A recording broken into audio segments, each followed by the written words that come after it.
Alright guys, welcome back. I wasn't planning to do a video here. I'm very busy, but I want to try to get one for you guys. So, here's what we got. This is a good friend of mine's vehicle. Like my brother, he brought this thing in, dropped it off this morning before I even got in. His complaint when he called me was, as he was driving, everything seemed fine with the car. Normal day, he was going to work. He came to a light on one of the local highways here, and he stopped, obviously, and waited in traffic, and he felt the car start to kind of buck a little bit, and it shut off. He noticed that, he said it felt like he felt the brake pedal like push up on him, you know, like when you shut the car off. So, you know, no vacuum, right? Hard pedal. So he looked, and sure enough, it was, you know, the vehicle did shut off. So he went to start it back up. It started right up. He continued on in traffic for another few minutes. Again, sat, waited a couple of seconds in, I guess, in a stopped traffic situation. And again, he noticed the lights on the dashboard. The truck shut off again. So he noticed the check engine light when he started it back up was on. At that point, he decided better to return and drop the truck off here than to try to continue on to work, just in case it's something, serious. So he said he made it back home. He drove it all the way back, and he had no issues. It never shut off anymore. The light retained, stayed on, and he dropped the truck at our shop and took the wife's vehicle to work. So at that point, here we are, right? So far, this is where I'm at. I pulled codes. There is no check engine light on at the moment, however, which is rather odd. But this is what I have. Hopefully you guys can see that without too much, hopefully, I don't know. It's a 2195 and a P2197, which is O2 signal biased or stuck, lean, bank 1 and bank 2, sensor 1, okay? So these are the upstream sensors, which are wideband sensors in this truck, and they are 100% on here, both stuck lean. So what I want to do, I'm going in here and I'm going to look at freeze frame data. I want to see what we have, if anything is a telltale sign of what was going on, right? So we're in closed loop. This is when the 2195 set. It really doesn't matter which code because they're both the same, really. It's just for two different banks. So I want to see the criteria here when this thing's set. Load is 15%. We're at 200 degrees. Check this out. Our short-term fuel trim, bank 1, 52.3%. Our long-term is 8%. So we're at a total of over 60% on our fuel trim here, okay? Short term on bank 2 is exactly the same. We're over 60% combined here. This thing is lean, extremely lean. All right. So now seeing that, that's enough for me to say there's definitely something going on here. This thing saw, a very lean condition here for some reason. So now what I wanted to do is back out, and I'll hang on a second. I'm just trying to get into data here so I could pick some things to look at. Let's see here. I'm trying to get you guys a better view than what I have is the problem, guys, but hang on a second. Let me do this. I got my short-term, long-term fuel trims, right? Pick that one too. My O2s are going to read, my upstream O2s here are going to read in milliamps, I think. Hang on a second. Yeah, in current. Okay, so we're going to see milliamps on the O2s. Bank 2 sensor 1, bank 1 sensor 1. We're going to pick them anyway. I'm concerned with the fuel trims. Okay, right now. That's what I want to see. Alright. Now my fuel trims, just looking at the fuel trims, ignore the O2s for now. Our fuel trims right now are where? Well, this is our short term, which was at 52%. This is also our short term, which was at 52%. We're at 0.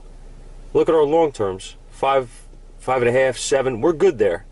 All right, our total fuel trims are under 10%. We're good. Where's the problem? I'm sitting here at idle, right? What's different? Well, the difference is he was driving the vehicle. He was in traffic.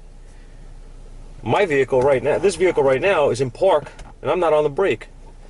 So I'm going to step on the brake, put the vehicle in drive. Not that that matters, I don't think, but that's what we're going to do. And we're going to watch and see what happens, if anything happens. Not the result I was expecting. Oh boy, wait a minute. There it goes. There it goes. Look at that. Alright, hang on. I'm off the brake. I'm in neutral. Hopefully I don't roll into something. Alright. Can you guys see good? I hope. I'm just going to hit the brake. I'm gently on the brake here. I'm going in drive. Watch the fuel trims. Look at that. I let off the brake. I hit the brake again. Oh man. I'm off the brake. Look at the fuel trims.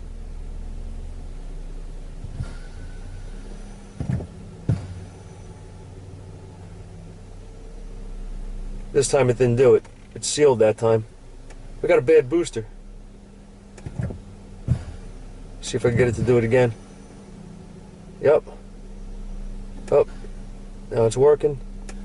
We have a bad booster, guys. We have a bad brake booster. How do I know it's the booster and not the hose? Well, if the hose was leaking, these fuel trims would be shot up like that all the time. Okay, so the hose from the booster to the manifold is good. That's not what my issue is. My issue is in the seal on the booster that's bad. As a matter of fact, I just felt the pedal like kind of push back, and there it is. There it is. And I could hear it. I don't know if you guys can hear that. I try to get the camera. Let's see. See if I can. I'm not going to try to show you anything. Just listen.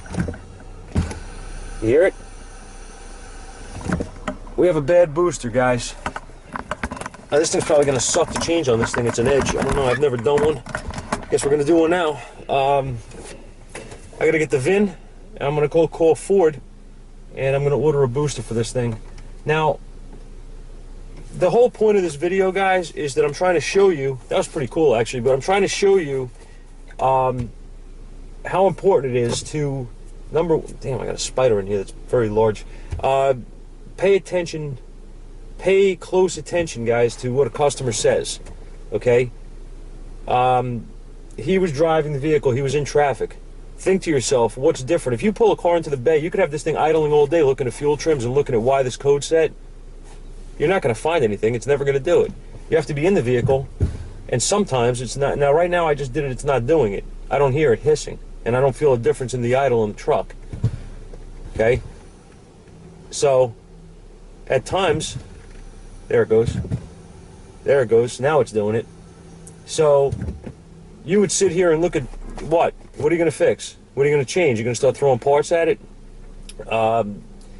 Very, very important to question customers when they come in. Ask them questions. Don't be afraid. Ask them a lot of questions. Too much information is better than no information. You know what I mean? And listen. A lot of people don't want to listen to the customers. That's bad practice. You know, they don't know anything. They don't know anything maybe, but what they can tell you is going to, it may be a clue to lead you in the right direction quickly, like it did here. Okay, my buddy is a police officer, and he's a very, very detailed on things that he does. Okay, he when he gives information, he gives information. He gives a very detailed account of what happened. All right. So when he told me everything, I says, okay, you know, I mean, I didn't know what it was. Obviously, I mean, I have to check it, but I knew the complete situation. I knew exactly what he was doing at the time that the car failed. So what I need to do is scan it, which we did. We got codes. We confirmed that we were lean, and at that point we want a confirmation on how it happened, right? So we want to do the same thing that he did and replicate it.